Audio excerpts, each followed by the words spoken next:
ಎಲ್ರಿಗೂ ನಮಸ್ಕಾರ. ನನ್ನನ್ನು ಬಹಳಷ್ಟು ಜನ ಕೇಳ್ತಿರುವಂಥ ಒಂದು ಸಬ್ಜೆಕ್ಟ್ ಇದು. ಯೂಟ್ಯೂಬ್ ಚಾನಲ್ ಸ್ಟಾರ್ಟ್ ಮಾಡಲಿಕ್ಕೆ ಬೆಸ್ಟ್ ಸಬ್ಜೆಕ್ಟ್ ಯಾವುದು, ಇವತ್ತು ಇದ್ರ ಬಗ್ಗೆ ಮಾತಾಡೋಣ. ಸೊ ಫಸ್ಟ್ ಯೂಟ್ಯೂಬ್ ಸ್ಟಾರ್ಟ್ ಮಾಡಲಿಕ್ಕೆ ಬೆಸ್ಟ್ ಸಬ್ಜೆಕ್ಟ್ ಯಾವುದು ಅಂತ ತಿಳ್ಕೊಳ್ಳೋಕೆ ಮುಂಚೆ ಯಾಕೆ ಒಂದು ಯೂಟ್ಯೂಬ್ ಚಾನಲ್ ಸ್ಟಾರ್ಟ್ ಮಾಡಬೇಕು ಅನ್ನೋ ತಿಳ್ಕೊಳ್ಳೋಣ. ಹಾಗೆ ಒಂದು ಚಾನೆಲ್ ಸ್ಟಾರ್ಟ್ ಮಾಡಿದ್ರೆ ಏನೇನು ಮಾಡಬಾರ್ದು ಅಂತ ತಿಳ್ಕೊಬೇಕಂದ್ರೆ ಇಲ್ಲಿ ಮೇಲೆ ಲಿಂಕ್ ಕ್ಲಿಕ್ ಮಾಡಿ ನೀವು ಆ ವಿಡಿಯೋ ನೋಡ್ಬೋದು. ಹಾಗೆ ಒಂದು ಕ್ವಶ್ಚನ್ ಆ್ಯಂಡ್ ಆನ್ಸರ್ ವಿಡಿಯೋ ಮಾಡೋಣ ಅಂತ ಇದ್ದೀನಿ. ನಿಮ್ಗೆ ಏನಾದರೂ ಚಾನೆಲ್ ಬಗ್ಗೆ ಆಗಲಿ, ನನ್ನ ಬಗ್ಗೆ ಆಗಲಿ, ನನ್ನ ಟ್ರಾವೆಲಿಂಗ್ ಡೀಟೇಲ್ಸ್ ಬಗ್ಗೆ ಆಗಲಿ ಏನಾದರೂ ತಿಳ್ಕೊಬೇಕು ಅಂತಿದ್ರೆ ನನಗೆ ಈ ಕಮೆಂಟ್ ಸೆಕ್ಷನಲ್ಲಿ ಕ್ವಶ್ಚನ್ ಮಾಡ್ಬೋದು. ನಾನು ಅದ್ರ ಬಗ್ಗೆ ಇನ್ನೊಂದು ವಿಡಿಯೋ ಮಾಡ್ತೀನಿ. ಸಬ್ಜೆಕ್ಟ್ ಯಾವುದಂತ ಡಿಸೈಡ್ ಮಾಡೋಕ್ಕೆ ಮುಂಚೆ ಯಾಕೆ ಯೂಟ್ಯೂಬ್ ಚಾನಲ್ ಸ್ಟಾರ್ಟ್ ಮಾಡಬೇಕು ಅಂತ ತಿಳ್ಕೊಳ್ಳೋಣ. ವ್ಯೂಸ್ ಮತ್ತು ಸಬ್ಸ್ಕ್ರೈಬರ್ ಸಿಗ್ಲಿಕ್ಕೋಸ್ಕರ ಚಾನಲ್ ಸ್ಟಾರ್ಟ್ ಮಾಡೋದಾಗಿದ್ರೆ ಯೂಟ್ಯೂಬ್ ಚಾನಲ್ ಸ್ಟಾರ್ಟ್ ಮಾಡದೇ ಇರೋದೇ ಒಳ್ಳೆಯದು. ಯಾಕಂದರೆ ಅದರಿಂದ ನಿಮ್ಮಿಂದ ಬೇರೆಯವ್ರಿಗೆ ತುಂಬಾ ತೊಂದರೆ ಆಗುತ್ತೆ. ನೀವು ಬೇರೆಯವ್ರಿಗೆ ತುಂಬಾ ಗೋಲ್ ಇಟ್ಕೊತೀರ, ನನ್ನ ಚಾನಲ್ ನೋಡಿ, ಸಬ್ಸ್ಕ್ರೈಬ್ ಮಾಡಿ, ವ್ಯೂ ಮಾಡಿ, ಲೈಕ್ ಮಾಡಿ, ಕಮೆಂಟ್ ಮಾಡಿ ಅಂತ. ನಿಮ್ಮನ್ನು ನೋಡೋದಷ್ಟು ಜನ ಓಡೋಗ್ತಾರೆ, ಮೊಬೈಲ್ ಬಚ್ಚಿಡ್ತಾರೆ. ಯಾಕಂದರೆ ನೀವು ಅವ್ರಿಗೆ ಅಷ್ಟು ಗೋಲ್ಡ್ ಹಿಡ್ಕೊತೀರ ವ್ಯೂಸ್ ಮತ್ತು ಸಬ್ಸ್ಕ್ರಿಪ್ಷನ್ಗೋಸ್ಕರ. ಸೊ ವ್ಯೂಸ್ ಮತ್ತು ಸಬ್ಸ್ಕ್ರಿಪ್ಷನ್ಗೋಸ್ಕರ ನೀವು ಚಾನಲ್ ಸ್ಟಾರ್ಟ್ ಮಾಡಿದ್ರೆ ನಿಮಗೆ ಮಾತ್ರ ಅಲ್ಲ, ನಿಮ್ಮ ಸುತ್ತಮುತ್ತ ಇರೋರು ಕೂಡ ತುಂಬಾ ಡಿಸಪಾಯಿಂಟ್ಮೆಂಟ್ ಆಗುತ್ತೆ. ನೆಕ್ಸ್ಟ್, ಎಲ್ಲರೂ ಮಾಡ್ತಿದ್ದಾರೆ ಸೊ ನಾನು ಮಾಡ್ತೀನಿ, ತಪ್ಪೇನಿಲ್ಲ, ಚಾನಲ್ ಸ್ಟಾರ್ಟ್ ಮಾಡ್ಬೋದು. ಆದರೆ ವ್ಯೂಸ್ ಮತ್ತು ಸಬ್ಸ್ಕ್ರಿಪ್ಷನ್ ಬರಬೇಕಂತಿಲ್ಲ.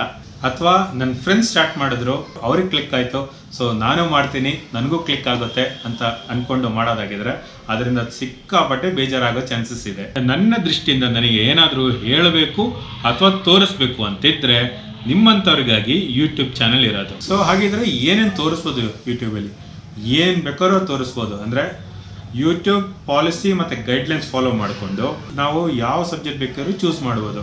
ಅದು ಟ್ರಾವೆಲ್ ಬಗ್ಗೆ ಇರ್ಬೋದು, ಕುಕಿಂಗ್ ಬಗ್ಗೆ ಇರ್ಬೋದು, ನಾವು ತಿನ್ನೋದ್ರ ಬಗ್ಗೆ ಇರ್ಬೋದು, ನಮ್ಗೆ ಇಷ್ಟವಾದಂಥ ಬುಕ್ಸ್ ಬಗ್ಗೆ ಇರ್ಬೋದು, ಪಾಲಿಟಿಕ್ಸ್ ಬಗ್ಗೆ ಇರ್ಬೋದು, ಹಾಡು, dance, cinema, mechanic, plumbing, mobile, technology, ಯಾವುದ್ರ ಬಗ್ಗೆ ಬೇಕಾದರೂ ಚಾನಲ್ ಸ್ಟಾರ್ಟ್ ಮಾಡ್ಬೋದು. ನೀವು ಯಾವ ಸಬ್ಜೆಕ್ಟ್ ಬಗ್ಗೆ ಚಾನಲ್ ಸ್ಟಾರ್ಟ್ ಮಾಡ್ತೀರಾ ಆ ಸಬ್ಜೆಕ್ಟ್ ಬಗ್ಗೆ ನಿಮಗೆ ಅರಿವು ಮತ್ತು ಉತ್ಸಾಹ ಇರಬೇಕು. ಯೂಟ್ಯೂಬ್ ಚಾನಲ್ ಅನ್ನೋದು ಒಂದು ಜವಾಬ್ದಾರಿ. ಏನೋ ಒಂದು ವಿಡಿಯೋ ಮಾಡಿಬಿಟ್ಟು ಯೂಟ್ಯೂಬಲ್ಲಿ ಅಪ್ಲೋಡ್ ಮಾಡಿದ್ರೆ ವ್ಯೂಸ್ ಬರುವಂಥ ಕಾಲ ಹೊಟ್ಟೋಯ್ತು. ಯಾಕಂದ್ರೆ ಆ ಕಾಲದಲ್ಲಿ ಎಲ್ಲರ ಹತ್ರ ಕ್ಯಾಮ್ರಾ ಮತ್ತು ಇಂಟರ್ನೆಟ್ ಫೆಸಿಲಿಟೀಸ್ ಇರಲಿಲ್ಲ. ಅವಾಗ ಏನೇ ಹಾಕಿದ್ರು ಜನ ನೋಡ್ತಾ ಇದ್ರು. ಆದರೆ ಇವಾಗ ಹಾಗಲ್ಲ, ಆಲ್ಮೋಸ್ಟ್ ಎಲ್ಲರ ಹತ್ರನೂ ಕ್ಯಾಮ್ರಾ ಮತ್ತು ಇಂಟರ್ನೆಟ್ ಫೆಸಿಲಿಟಿ ಇದ್ದೇ ಇದೆ. ಹಾಗಾಗಿ ಕಾಂಪಿಟೇಷನ್ ಕೂಡ ಜಾಸ್ತಿ ಆಗಿದೆ. ಯೂಟ್ಯೂಬ್ ಒಂದು ಅದ್ಭುತ ಪ್ಲಾಟ್ಫಾರ್ಮ್ ಮತ್ತೆ ಅವಕಾಶ ಕೂಡ. ಇಡೀ ಜಗತ್ತೇ ನಮ್ಮನ್ನ ನೋಡ್ಬೋದಾದಂತ ಒಂದು ಪ್ಲಾಟ್ಫಾರ್ಮ್ ಇದು. ಅದರಲ್ಲೂ ಬೆಸ್ಟ್ ಪಾರ್ಟ್ ಏನಂದ್ರೆ ಕಡಿಮೆ ಖರ್ಚಲ್ಲಿ ಯಾರ ಮೇಲೆ ಡಿಪೆಂಡ್ ಆಗಿದೆ ನಮಗೆ ಬೇಕಾದ ರೀತಿಯಲ್ಲಿ ನಮಗೆ ಚಾನಲ್ ನಡೆಸ್ಬೋದು. ನಮಗೆ ಯಾವ ಸಬ್ಜೆಕ್ಟ್ ಮೇಲೆ ಅರಿವು ಮತ್ತು ಉತ್ಸಾಹ ಇದೆ ಆ ಸಬ್ಜೆಕ್ಟ್ ಮೇಲೆ ನಾವು ಚಾನಲ್ ಸ್ಟಾರ್ಟ್ ಮಾಡಬೇಕು. ಅದನ್ನು ಯಾವ ರೀತಿ ಮಾಡೋದಂದ್ರೆ, ನೀವು ಯೂಟ್ಯೂಬಲ್ಲಿ ಏನು ನೋಡ್ಲಿಕ್ಕೆ ಇಷ್ಟಪಡ್ತೀರಾ ಮತ್ತೆ ಹೇಗೆ ನೋಡ್ಲಿಕ್ಕೆ ಇಷ್ಟಪಡ್ತೀರಾ ಅದರ ಮೇಲೆ ಚಾನಲ್ ಸ್ಟಾರ್ಟ್ ಮಾಡೋದು ಒಳ್ಳೆಯದು. ಹಾಗೆ ನೀವು ನೋಡಿರೋಂಥ ವಿಡಿಯೋಸಲ್ಲಿ ಯಾವುದಾದ್ರೂ ವಿಡಿಯೋ ನಿಮ್ಗೆ ಇಷ್ಟ ಆಗಿಲ್ಲ ಅಥವಾ ಅವ್ರು ಹೀಗೆ ಮಾಡ್ಬೋದಿತ್ತು, ಹೀಗೆ ಮಾಡಬಾರ್ದಾಗಿತ್ತು, ಈ ಥರ ಎಲ್ಲ ಅನ್ಸಿದ್ರೆ ಅದೇ ರೀತಿಯೇ ನೀವು ವಿಡಿಯೋ ಮಾಡ್ಬೋದು. ಸೊ ಈ ರೀತಿಯಾಗಿ ನೀವು ಚಾನಲ್ ಸ್ಟಾರ್ಟ್ ಮಾಡಿದ್ಮೇಲೆ ನಿಮ್ಮ ಫೋಕಸ್ ಬಂದ್ಬಿಟ್ಟು ಆ ಸಬ್ಜೆಕ್ಟ್ ಮೇಲೆ ಇರಬೇಕು, ನಿಮ್ಮ ಮೇಲಲ್ಲ. ಅಂದ್ರೆ ಉದಾಹರಣೆಗೆ ನೀವು ಟ್ರಾವೆಲ್ ವಿಡಿಯೋ ಮಾಡೋದಾಗಿದ್ರೆ ನೀವೊಂದು ಲೊಕೇಶನ್ ತೋರಿಸ್ಬೇಕಾದ್ರೆ ಆದಷ್ಟು ಲೊಕೇಶನ್ ತೋರಿಸ್ಬೇಕು. ಅದರಲ್ಲೂ ಎರಡು ರೀತಿಯಲ್ಲಿ ನೀವು ಲೊಕೇಶನ್ ತೋರಿಸ್ಬೋದು. ಒಂದು, ಆ ಜಾಗನ ಕ್ಯಾಮ್ರಾದಲ್ಲಿ ಎಷ್ಟು ಸುಂದರವಾಗಿದೆ ಅಂತ ಸೆರೆ ಹಿಡಿಬಹುದು. ಎರಡು, ಆ ಜಾಗ ಎಷ್ಟು ಸುಂದರವಾಗಿದೆ ಅಂತ ನೀವು ಎಕ್ಸ್ಪ್ಲೇನ್ ಮಾಡ್ಬೋದು. ಸೊ ಸುಂದರವಾಗಿದೆ ಅಂತ ಸೆರೆ ಹಿಡಿಯುವಾಗ ಆದಷ್ಟು ನೀವು ಕ್ಯಾಮ್ರಾ ಹಿಂದೆ ಇರಬೇಕು. ಅದೇ ನೀವು ಎಷ್ಟು ಚೆನ್ನಾಗಿದೆ ಅಂತ ಎಕ್ಸ್ಪ್ಲೇನ್ ಮಾಡುವಾಗ ಆದಷ್ಟು ಕ್ಯಾಮ್ರಾ ಮುಂದೆ ಇದ್ರೆ ಚೆನ್ನಾಗಿ ಕಾಣುತ್ತೆ. ಅವಾಗ್ಲೂ ನೀವು ಆದಷ್ಟು ಆ ಲೊಕೇಶನ್ ಬಗ್ಗೆ ಹೇಳಬೇಕು ಹೊರತು ನಿಮ್ಮ ಬಗ್ಗೆ ಎಲ್ಲ ಹೇಳಬೇಕಾಗಿರೋದು. ಹಾಗೆ ಕುಕಿಂಗ್ ಬಗ್ಗೆ ತೋರಿಸೋದಾಗಿದ್ರೆ ಆದಷ್ಟು ಇಂಗ್ರೀಡಿಯೆಂಟ್ಸ್ ಆಗಲಿ, ಅದು ಹೇಗೆ ಬೇಯ್ತಾ ಇದೆ ಇದ್ರ ಬಗ್ಗೆ ನೀವು ಫೋಕಸ್ ಕೊಡಬೇಕಾಗುತ್ತೆ. ಅದೇ ಸಬ್ಜೆಕ್ಟ್ ನೀವಾಗಿದ್ರೆ ಅವಾಗ ನಿಮ್ಮ ಮೇಲೇನೆ ಫೋಕಸ್ ಕೊಡಬೇಕಾಗುತ್ತೆ. ಹಾಗೆ ಟ್ರಾವೆಲ್ ವಿಡಿಯೋದಲ್ಲಿ ಆ ಲೊಕೇಶನ್ ತೋರಿಸ್ಲಿಕ್ಕೆ ಸ್ವಲ್ಪ ಪ್ರಯತ್ನ ಪಡಬೇಕಾಗುತ್ತೆ. ಒಂದು ದೇವಸ್ಥಾನ ಅಥವಾ ಒಂದು ವಾಟರ್ ಫಾಲ್ ಅಂತ ಟೈಟಲ್ ಹಾಕ್ಬಿಟ್ಟು ದೂರದಿಂದ ದೇವಸ್ಥಾನ ತೋರಿಸ್ಬಿಟ್ಟು ನೋಡಿ ಅಲ್ಲಿದೆ ದೇವಸ್ಥಾನ ಅಥವಾ ಅಲ್ಲಿದೆ ವಾಟರ್ ಫಾಲ್ ಅಂತ ಆ ರೀತಿ ತೋರಿಸ್ಬಾರ್ದು. ಅಲ್ಲಿ ಹತ್ರ ಹೋಗಿ ಅದರ ಸೆರೆ ಹಿಡಿದು ಜನಕ್ಕೆ ತೋರಿಸ್ಬೇಕಾಗುತ್ತೆ. ಅಥವಾ ಅಲ್ಲಿ ಸೆರೆ ಹಿಡ್ಲಿಕ್ಕೆ ಪರ್ಮಿಷನ್ ಸಿಗ್ಲಿಲ್ಲ ಅಂದ್ರೆ ಒಂದು ಅದು ಹೇಳಬೇಕಾಗುತ್ತೆ ವಿಡಿಯೋದಲ್ಲಿ, ಅಥವಾ ಆ ವಿಡಿಯೋ ಹಾಕ್ಲೇಬೇಡಿ. ಲೊಕೇಶನ್ ತೋರಿಸೋ ಹೆಸರಲ್ಲಿ, ಟ್ರಾವೆಲ್ ವಿಡಿಯೋ ತೋರಿಸೋ ಹೆಸರಲ್ಲಿ ಬರೀ ನಿಮ್ಮನ್ನು ನೀವೇ ಈ ಥರ ಸೆಲ್ಫಿ ತರ ತೋರಿಸ್ಕೊಂಡು ಯಾವ್ದ್ರ ಏನು ಮಾತಾಡ್ತಾನೆ ಇಲ್ಲ, ನಿಮ್ಮ ಸೈಡಲ್ಲಿ ಒಂದು ಸಂಧಿಯಲ್ಲಿ ಮಾತ್ರ ಒಂದು ಲೊಕೇಶನ್ ಕಾಣುತ್ತೆ ಅನ್ನೋ ತರ ನೀವು ವಿಡಿಯೋ ತೋರಿಸ್ಬಿಟ್ಟು ಜನ ನೋಡ್ತಾ ಇಲ್ಲ, ಸಬ್ಸ್ಕ್ರೈಬ್ ಮಾಡ್ತಾ ಇಲ್ಲ ಅಂದ್ಬಿಟ್ಟು ಜನರನ್ನ ಬ್ಲೇಮ್ ಮಾಡೋದು ತಪ್ಪಾಗುತ್ತೆ. ಆ ರೀತಿ ಮಾತಾಡಿ ನೀವು ಜಾಗ ತೋರಿಸೋದಾಗಿದ್ರು ಬೇರೆ ಏನೇನೋ ಮಾತಾಡೋದಕ್ಕಿಂತ ಆದಷ್ಟು ಆ ಜಾಗದ ವಿವರಣೆನೇ ಕೊಡಿ. ನೆಕ್ಸ್ಟ್ ಯಾವ ಲ್ಯಾಂಗ್ವೇಜ್ ಅಲ್ಲಿ ವಿಡಿಯೋ ಮಾಡೋದಂತ, ನಿಮಗೆ ಯಾವ ಲ್ಯಾಂಗ್ವೇಜ್ ಕಂಫರ್ಟೇಬಲ್ ಇದೆ ಆ ಲ್ಯಾಂಗ್ವೇಜ್ ಅಲ್ಲಿ ವಿಡಿಯೋ ಮಾಡಿ. ಇವಾಗ ಗ್ಲೋಬಲ್ ಲ್ಯಾಂಗ್ವೇಜ್ ಅಲ್ಲಿ ಅಥವಾ ನ್ಯಾಷನಲ್ ಲ್ಯಾಂಗ್ವೇಜ್ ಅಲ್ಲಿ ನಾವು ವಿಡಿಯೋ ಮಾಡಿದ್ರೆ ನಮ್ಗೆ ಜಾಸ್ತಿ ವ್ಯೂಸ್ ಬರುತ್ತೆ ಅಂತ ತಿಳ್ಕೊಂಡು ಎಲ್ಲರೂ ಅದೇ ರೀತಿ ಮಾಡ್ತಾ ಇದ್ರೆ ಲೋಕಲ್ ವ್ಯೂವರ್ಸ್ಗೆ ಈ ವಿಡಿಯೋ ತಲುಪಬೇಕಂದ್ರೆ ಲೋಕಲ್ ಲ್ಯಾಂಗ್ವೇಜ್ ಅಲ್ಲೇ ಮಾತಾಡ್ಬೇಕಾಗಿ ಬರುತ್ತೆ. ಆದಷ್ಟು ಒಂದು ಸಬ್ಜೆಕ್ಟ್ ಅಲ್ಲೇ ಇರೋದು ಒಳ್ಳೇದು. ಕೆಲವರಿಗೆ ಏನ್ ಸಬ್ಜೆಕ್ಟ್ ಹಾಕೋರು ಏನ್ ವಿಡಿಯೋ ಹಾಕೋರು ಓಡುತ್ತೆ, ಅದು ಬೇರೆ ವಿಷಯ, ಅದು ಎಲ್ರಿಗೂ ಆ ರೀತಿ ಬರೋದಿಲ್ಲ.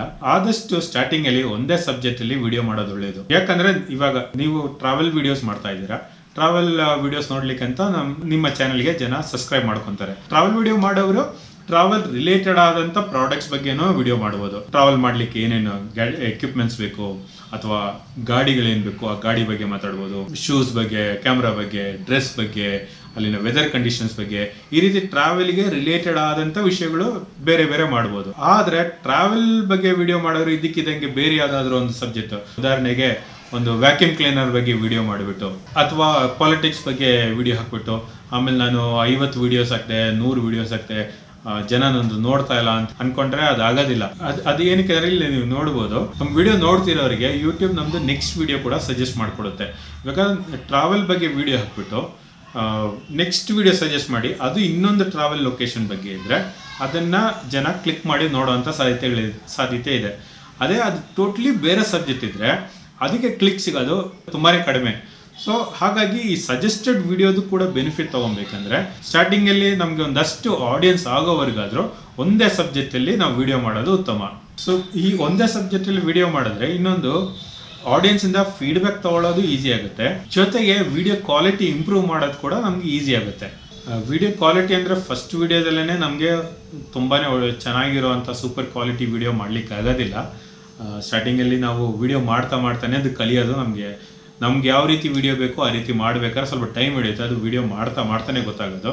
ಸ್ಟಾರ್ಟಿಂಗ್ ಅಲ್ಲಿ ಅದಕ್ಕೆ ಯಾವಾಗಲೂ ತುಂಬಾ ಚೆನ್ನಾಗಿರೋ ಕ್ವಾಲಿಟಿ ವಿಡಿಯೋ ಕೊಡೋಕ್ಕಾಗಿಲ್ಲ ಅಂದ್ರೂ ಒಂದು ಶ್ರಮ ಇರಬೇಕು, ನೋಡೋರಿಗೆ ಗೊತ್ತಾಗುತ್ತೆ ನಮ್ದು ಚಾನೆಲ್ ಹೊಸದು ಚಿಕ್ಕದು ಅಂತ. ಅದರೊಂದು ಪ್ರಯತ್ನ, ಒಂದು ಪರಿಶ್ರಮ ಕಾಣಿಸ್ಕೊಂಡ್ರೆ ಖಂಡಿತವಾಗ್ಲೂ ಜನ ನೋಡೋರು ನಮ್ಗೆ ಸಪೋರ್ಟ್ ಮಾಡ್ತಾರೆ, ನಮ್ಮ ವಿಡಿಯೋಸ್ ನೋಡ್ತಾರೆ. ಮತ್ತೆ ನಮ್ಮ ವ್ಯೂವರ್ಸ್ ನ ತುಂಬಾ ರೆಸ್ಪೆಕ್ಟ್ ಇಂದ ನೋಡ್ಬೇಕಾಗುತ್ತೆ. ಅದು ಎಷ್ಟೇ ಕಡಿಮೆ ಜನ ಇರಲಿ, ಒಂದು 50 ಜನ ಸಬ್ಸ್ಕ್ರೈಬ್ ಆಗಿರ್ಬೋದು, ಒಂದು 10 ಜನ ನಮ್ಮ ವಿಡಿಯೋ ನೋಡ್ತಿರ್ಬೋದು ಕೂಡ, ಆ 10 ಜನಕ್ಕೋಸ್ಕರ ನಾವು ಒಳ್ಳೆ ವಿಡಿಯೋ ಮಾಡಿದ್ರೆ ಈ 10 ಜನರಿಂದ ವಿಡಿಯೋ ನಮ್ಮ ಚಾನೆಲ್ ಬೆಳೆಯುತ್ತೆ. ಅದೇ ನನಗಿರದೆ ಇಷ್ಟು ಜನ, ಇಷ್ಟು ಸಬ್ಸ್ಕ್ರೈಬರ್ಸು, ಇವರಿಗೆ ಇಷ್ಟೇ ಸಾಕು ವಿಡಿಯೋ ಅಂತ ನಾವು ಅನ್ಕೊಂಡ್ರೆ ಅದ್ಮೇಲೆ ಬೆಳೆಯೋದು ಬಹಳ ಕಷ್ಟ ಆಗುತ್ತೆ. ನಂತರ ಆ ಸಬ್ಸ್ಕ್ರೈಬರ್ಸು ನಮ್ಮ ವಿಡಿಯೋ ನೋಡೋದಿಲ್ಲ, ಆಮೇಲೆ ಅವರು ಬಿಟ್ಟು ಹೋಗ್ತಾರೆ. ನಮ್ಮ ವಿಡಿಯೋ ಜನ ನೋಡ್ತಾ ಇಲ್ಲ ಅಂದ್ಬಿಟ್ಟು ಜನರನ್ನ ನಾವು ಬ್ಲೇಮ್ ಮಾಡೋಕ್ಕಾಗೋದಿಲ್ಲ. ನಮ್ಮ ವಿಡಿಯೋ ಚೆನ್ನಾಗಿದ್ರೆ ಅವ್ರು ನೋಡ್ತಾರೆ, ನಮ್ಮ ವಿಡಿಯೋ ಚೆನ್ನಾಗಿಲ್ಲ, ಇಷ್ಟ ಆಗಲಿಲ್ಲ ಅವ್ರು ನೋಡೋದಿಲ್ಲ, ಅದು ಅವ್ರಿಗೆ ಬಿಟ್ಟಿದ್ದು. ಈ ಸಬ್ಜೆಕ್ಟ್ ಮೇಲೆ ಒಂದಷ್ಟು ಜನ ಆಗಲೇ ವಿಡಿಯೋ ಮಾಡಿಬಿಟ್ಟಿದ್ದಾರೆ ಅಥವಾ ಇದ್ರ ಬಗ್ಗೆ ಬೇರೆಯವ್ರು ಈ ಥರ ಮಾತಾಡ್ಬಿಟ್ಟಿದ್ದಾರೆ. ಸೊ ಅದನ್ನು ಬಿಟ್ಟು ನಾನು ಬೇರೆ ಮಾಡ್ತೀನಿ, ನನಗೆ ಅದರಲ್ಲಿ ಇಂಟ್ರೆಸ್ಟ್ ಇದ್ರು, ನನಗೆ ಅದರಲ್ಲಿ ಪ್ಯಾಷನ್ ಇದ್ರು ನಾನು ಅದನ್ನ ಬಿಟ್ಟು ಬೇರೆ ಮಾಡ್ತೀನಿ ಅಂತ ಅನ್ಕೊಳ್ಳೋದು ಬೇಡ. ನಮ್ಮ ರೀತಿಯಲ್ಲಿ ನಾವು ವಿಡಿಯೋ ಮಾಡಿದ್ರೆ ನಮಗಾದಂಥ ಆಡಿಯನ್ಸ್ ಬಂದೇ ಬರ್ತಾರೆ.